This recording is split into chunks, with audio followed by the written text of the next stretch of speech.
Number one story this week, the biggest story, Mike Tyson, Roy Jones. Yes. Honest. Yeah, I wish it wasn't happening. But do you know the strangest thing for me, Rich, and I think that you'll agree. Do you know obviously the draw's Mike Tyson in this. The draw's Mike Tyson in this. I think you know what I'm going to say. I thought they'd get someone. I mean, I don't know what the rules are. Whether they've said it's just going to be a little bit like heavier sparring, open sparring. But I thought they'd get someone who was going to be there and stand in front of Mike Tyson to knock over. If Roy Jones gets on his bike and stuff, I think I don't see Tyson really landing, to be honest. No. Just look, without being cruel, they've got a combined age of 105, and so you've got to wonder what's Roy got left in his legs. That's what you. Yeah, but it's definitely got everyone talking and interest in that. Reports that someone's paid 50 million for streaming and content. Right? It's just gone bananas. It's gone mad, hasn't it? It's gone mad. But that's the thing. Like with him, I like I said, I don't know whether it's going to become a bit of a farce. It's going to be a bit of a light spam session. I don't know, but I think you'd have to say from as you know, obviously Roy's way past it, but you'd have to make him a big favourite. But the crazy thing is, I looked at one of the betting sites. They had Roy Jones an underdog, so I don't know if they're giving a decision or not. And I'm just like, wow, it's just a strange matchup, isn't it? It is, but I think the whole thing, because after he announced the fight, did you see as well something went up on social media about come and join our League of Legends if you're a former soccer player, baseball player? Yeah, I've seen something like, yeah. You just see, is this going to be a bunch of 50-odd-year-old blokes? Jeez. And listen, it's like that. Why some end up getting poleaxed, aren't they? That's the only certainty, you think. I seen someone put it. Getting punched in the head isn't good for you, but getting punched in the head at, the age as you get older, it's less good for you. Do you know what I mean? It has more of an effect. And I'm just like you say, I'm not a big fan of it. I'm not a big fan of it. It's a little bit different if there was big 18-ounce gloves on, headgear, 3 2-minute rounds or 3 for a charity thing. You can pass that. But are they talking 8 3-minute rounds? Are they talking? 8, yeah. For me, nothing about it. After 4 or 5 rounds, they'll both probably be knackered, won't they? Yeah, I just don't see how much good can come out of it. And people will go, I mean, maybe I'm one of the few people go, how you'll watch it though. I honestly don't. I mean, I can't see myself getting up in the middle of the night for that. As to the greats of the sport, I mean, you've been lucky enough to be in the opposite corner to Roy Jones Jr. Like, he's one of the all-time greats. They're great of their era. They're great of any era, aren't they? Both. No, that's what I mean. Some before he carried on too long. Some say Jones Jr. is the best ever, and it's like. So I was going to say, it's not being disrespectful, but I think I won't get up in the middle of the night and stay up all night to watch it. If there's some clip knocking about, I'll certainly pay for it. And that's not just me being tight either. I don't know. I just don't see how much good can come out of it, I'll be honest. No, and you wonder who's going to go next. Are you going to see Calzaghe saying he's coming back? Is this one going to, Bernard Hopkins now saying he might come back? He'll have the rubber match with Jones. Yeah, no, it's not a rubber match with Jones. I mean, being honest, when he fought Jones the second time, it wasn't really it was a shell of the man who he lost to. That'd just be really for ego, wouldn't it? But yeah, that's not. I hope it don't become a regular thing. I hope it doesn't become a regular thing. I know we see De La Hoya saying he'll come back, but he's saying he's going to come back at championship level. If he's just saying it or not, I don't know. But overall, the Mike Tyson, Roy Jones Jr. thing, no, I'm not a fan of it, and I don't think that. I think very little good comes out of it. Yeah. Well, let's hope everybody climbs out safely. That'll be the biggest thing, won't it? Really watching. So, story number 2, and this is a bad one. This is a bit of a bad story number 2. Did you see the Golden Boy show at the weekend with Seniesa Estrada? Yeah. Poleaxed that Miranda Adkins in 7 seconds. That were But I mean, I'll just start that one off. I thought it was a terrible match. Yeah. The girl couldn't even move her feet. She hit her twice, didn't she? And her feet didn't move. Her body didn't move. Just stood there and then let her tee off on it. It was horrible viewing. It was horrible viewing. You know, when you first seen the clip, because when the clip first come out, I only seen the finishing shots and I was like, wow, this girl can fight. And then I watched it from the start and how she the girl who got knocked out stood there and how stiff she looked. It was painful. It was uncomfortable to watch. You know, at first you just think, oh, it's just another knockout. You didn't even know. You watch it and you think, one, who's approved that? Two, like the corner is. Am I talking wrong here? It's a husband. Oh wow. That's what I was gonna say. That's what I was going to say. I did hear something that the husband approved it and he trains her and he's in the corner, and I think it was just, for me, it was just uncomfortable viewing. It was she had no, she didn't look like she'd been in a boxing ring before, never mind against a good fighter like that. Well, she'd had a few fights before, all against kids on the debut, and another girl who'd had 2 and lost 2. But I mean, you could. The distasteful bit I thought, where they were like putting up, "Oh my God, this is sensational." Yeah. I didn't like it myself. Like I said, if it was a pretty well matched fight, then they'd be happy for that. But as you watch it again, you go, "Oh, like how she just didn't belong there. She didn't belong there." It weren't nice to watch. No, it wouldn't do whether it's female. It was uncomfortable viewing, like you say. It was nothing to do with like. It was just it was a horrible mismatch, and we don't want to see them in the sport. Number 3, Joe Joyce is back. What did you think? Did you see him? Do you know what? I did, Rich, and again, someone put it on social media. It might have been Barry Jones, but don't quote me on that. And he said, do you know, people see Joe Joyce and they think, oh, he's pretty slow, he gets it to his, you know, any good heavyweight will be able to deal with him. No, but I think when they get in there with him, it's a different case. It's a different, it's very, very different. I know we're going back a few years now, 4 years. I think he was very unlucky not to win an Olympic gold medal, mate. I thought he beat the French kid. I thought he was so unlucky not to win an Olympic gold medal. You see the people who's in the who was great in the WSB, and I just think, and yeah, you know, you might think at times a little bit, you know, robotic, a little bit easy to hit. But what he does, he grinds fighters down, and he grinds good fighters down as well, Rich. He grinds top fighters down. You know, his level of opposition for someone who's had the amount of professional fights is very, very good. And like I said, he fought the top lads in the WSB, and he had a great record in that. And for me, yeah, like you'd think he'd have to start a bit faster than he would in the Dubois, than what he did on Saturday if he's to fight Dubois. But the shot that finished it, I thought was a lovely shot. He threw the right leg, brought the left up downstairs. I thought it was a fantastic shot. But for me, I think he's very underrated, Rich, Joe Joyce. Yeah, look, people are putting up on social media, oh, he's predictable, oh, he don't move his head. But these are all things that he knows. But when you're in and he's down and he hits hard. Very, very different. It's a different thing. And look, is somebody who can move and punch going to give you problems?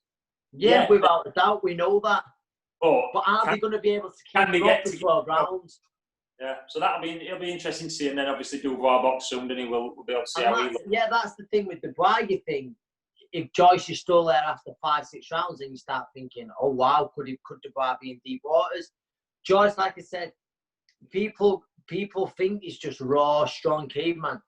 He should have been an Olympic gold medalist, in my opinion. Yeah, you know, great success as an amateur at all the best tournaments in the world. There's more to him. Yeah, definitely. Number 5. This is a good fight. So you've seen PBC have announced their schedule. Really impressive. It's a great schedule as well. Pick at fights for me: Charlova Deschamps versus Davianchenko. What do you think? I'm with you. It's a great schedule, to be honest. But I think that night we're going to see, for you know, is Charlo for real? Meaning, listen, world champion, but is he as good as, the hype surrounding him? It's going to answer a lot of questions, isn't it? Davianchenko is a very, very solid, I don't want to say, he's a world-class fighter, push Golovkin to the limit. There's Jacobs as well, wasn't it? And I think if Charlo does a better job than them two, then you've got to start mentioning Charlo in your Jacobs, your Golovkin. You've got to start mentioning, alongside them if he's impressive against Deschamps. And obviously, Deschamps will have other ideas. He'll see that his way of upsetting the apple cart. And this is one where we'll see Charlo either go like that, and like you said, really established as one of the main names, or it could be like a bit too much hype if he gets turned over. But I thought that would pick her up fights. That looks a great fight. That I'm with you definitely. I say there's some great fights. I think the fight, obviously with Gervonta Davis, Leo Santa Cruz, there's two big names. Yeah. I think it's a great fight for Gervonta Davis where you just feel he's the bigger man and you feel at some point he's going to land, and there's no denying Davis. From all the evidence we see, is a big puncher. He's a brutal puncher. And you just see him being a bit too big, too strong, too powerful for Santa Cruz. But who knows, that's Santa Cruz chasing greatness, isn't it? So we'll see. But now there's some great fights in that. So number 6, and one that's close to your home. Yeah. No opponents still. Yes, we will see whether it's still. You think if it's going to go ahead in September? I think it's about 7 weeks now. We've got to hear soon. We've got to hear very soon. Obviously, like we mentioned, Callum's meant to be in the frame, but I think to be honest, like I say, I'm with Callum most days. He knows as much as everyone else, on social media, the agreed things and stuff like that. But he's just waiting. I think there's other fighters as well who he's talking to, and I think Callum's always one of them, and I think he's got a great mindset for it. He's like, if I get the call, I'll be ready. But at the end of the day, I know Canelo's the draw, and his team will decide who they want to pick, and they'll give however much notice they want, if that makes sense. Well, you think now, because they were that Jones and what we talked about earlier, Jones and Tyson, that's supposed to be September 12th, I think, isn't it? So I can't. They're not going to go against that. It doesn't make sense, does it, Rich? And to the casual, which we've been talking about, just to the sports fan, let's be honest. As much as me and you would much rather see Callum Smith and Canelo, if you ask 10 people in the pub, there we go. And that's it. You can't go against that, can you? And I think realistic. So I know it's not been announced yet, and I think after everything that's happened, it'd be crazy to go against something like that. So whether we're going to see it get put back, obviously we've not been given an opponent yet, whoever it may be. Hopefully from a British fan's point of view, it's against the British fighter, but we'll see. You can't believe just how it's dragged on and on and on and on, though, can you? No, it just seems that, and like I say, whether there's a problem with the date or not, I'm not sure. That's the only thing. But you think by now, a Canelo fight is a big event, and I know what's going on. But still, by now, you want to get it announced. Yeah, see what happens. So next one, this is fresh off the press. Lawrence Akko, Christoph Glaunacke.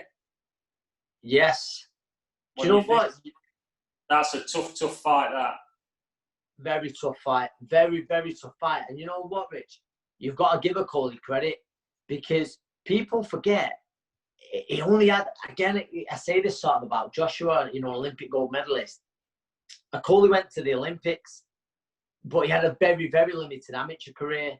Yeah. He didn't have many fights whatsoever. And as a pro, he's not really had learning fights, as in, like, he's been moved fast, hasn't he? I know some of the fights haven't been the prettiest. We can all say, we've got our own eyes, we can see that. But he's found a way to win. And in a small amount of fights, British, Commonwealth, European, he's done it the proper route, as you'd say. And now he's fighting a legit, world-class cruiserweight, isn't he? Yeah. I know he's linked up with Shane McGuigan. And obviously he'll go in there with a great plan. But yeah, it's a brave move. It's a brave move, and if he was used to do it, then credit. I mean, listen, credit where credit's due for taking it. But certainly if he's to do it. You wonder, don't you, if, as Eddie thought, because he's had, like you say, he's had 1 or 2 sketchy performances, hasn't he, that haven't been like real crowd pleasers. Is Eddie thinking this is... There's no denying that. I mean, the Matty Askin fight, everyone, has their own opinion on that. It was a Palomine and that, but there's been some not the most pleasing fights. But again, he's found a way to win. So whether that's sort of a fight that maybe he'll raise his level as well, Rich. You don't know. Yeah. Maybe he'll raise his level, but there's no denying it's a tough fight. It's a tough fight, and I'm pretty sure he's going to start an underdog there, isn't it? Yeah, you think so, won't you? You've got to make Glenn your favourite, haven't you, in that one? Without a doubt. This weekend, Matchroom are back. They are back. Yeah. For the bill, Ted Cheeseman, Sam Eggington. Where are we going? Do you know what, Rich? I think, the bill this weekend, it might be, some people say, a bit of a trade, good fights in the trade. But I think it might be the best one, I might be, on paper for me, Eggington and Cheeseman, it can't possibly not be a good fight. It won't be dull. No, it won't be dull. I've seen a lot of Sam. He's been sparring, Liam Smith, our opponent, and he's looking well. He's looking well. I mean, listen, stylistically, you lean towards Cheeseman, don't you? Stylistically, cool under pressure, he looks to pick his shots. But if Eggington's still there after 6-7 rounds, he's going to keep putting it on Ted and putting it on him. I see it being a fantastic fight, Yeah, I think I'd say Ted's a little bit fresher, wouldn't you? I know he's had had that tough fight for European. He spoke about his problems after, when he were never really in it, were he? But you seem to be a bit fresher. But like you said, Sam's tough in, and he's got a massive will to win. It's a great fight. But if I'd just lean towards Cheeseman, I think. Yeah, I think you've got to make Cheeseman favourite. Like I said, though, Sam has looked well, and he had a good last spar. Again, sparring, but he did have a good last sparring camp. But and with Cheeseman as well, you get like the Fitzgerald fight as well. It's a tough fight. Do you know, he come on strong. I thought he won it, and yeah. Well, do you know what? A lot did. I thought, I don't think you could have argued, but a lot thought Ted won that. It was, I thought Scott come on strong, didn't he, in the championship round? And, he obviously had Ted won't make that same mistake again with someone like Sam. So I think that's a great fight. What fight I'm really looking forward to, Rich? Someone who've enjoyed watching lately. James Tennyson and Gavin Gwynn as well. Yeah. I was impressed with him against Cardino. I thought he'd give a really good account of himself. But, with Tennyson, Rich, and you'll know more than me, you'll see it with fighters. You'll see fighters there, and I remember when he was at super featherweight.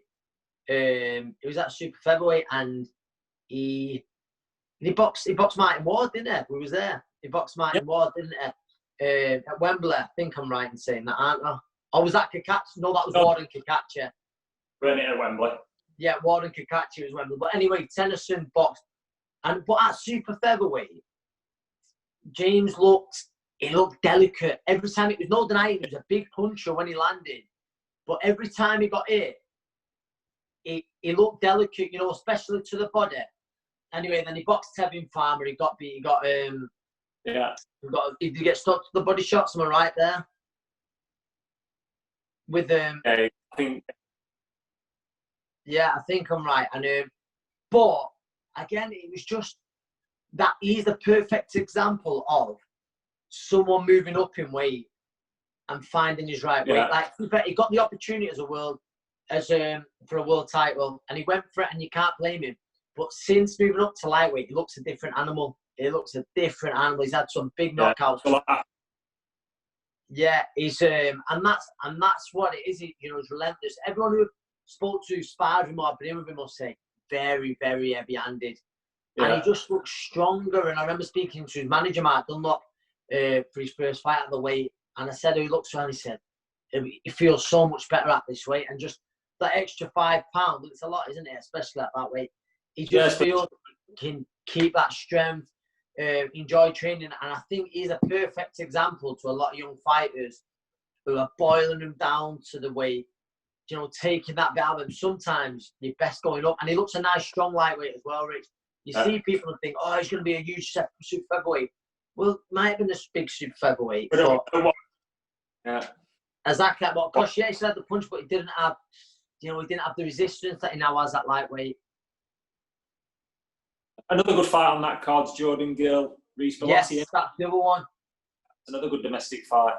That's a great fight. I'm looking forward to that. Again, two good lads. And do you know, the thing is there, you think, there's no denying the skills like with Jordan Gill. He's got lovely skills at times, you know, very sharp. And I think what happens there is Bellotti, can he be, you know, put that educated pressure to get Jordan Gill to wear him down? Yeah. Do you know, that's what I'm sure he'll be looking to do. Or will Jordan Gill land too often on Reece trying to come in? That's like, you know, it's a real fascinating fight, that. They're three fantastic fights on it. I know the undercard as well. We've got Dalton Smith from Sheffield, who I rate very highly. He's in is it against Van Bennett in a match of two prospects. So that's a great card. That's a great fight for the undercard as well, starting off. But there's some top fights on it, and I'm like I said, for me, this first one, it might be the pick of the bunch. Yeah, it might be the strongest one, mine. But some good fights on. We'll see how they open out of a weekend. So to finish off, Anne, go on. We're back. Leave of the week. Leave of the week, go. Are you ready? Lou Williams plays for LA Clippers, NBA. Yes. NBA have put everybody in this super bubble, haven't they, where you're in a hotel that's attached to the venue, going backwards and forwards, everybody's in together, constantly tested. So Lou says, I need to leave, get special permission off NBA, I need to go to a funeral, I've lost a relative. Okay, yeah, you can leave to go to a funeral. Where does he go night before funeral? Go. Magic City lap dancing bar. And he's captured on phone. But apparently he only went because they make really good chicken wings. So he didn't go to watch girls. He likes to eat it. They do really good hot wings. So, well, I mean, Wash now put him into quarantine. I don't know. Well, I don't know. Maybe those girls are tested as well. Maybe those girls are tested as well. Not for Corona. You don't know. You just see they might do good chicken wings. Yeah, but you think how much he's on, how much that bubble's cost to set up, and first thing he does when he gets out to go to a funeral, he goes to a lap dancers. It's just full of people. You just come back them up. Yeah. The weight wasn't there, was it? The what? The weight wasn't there, was it?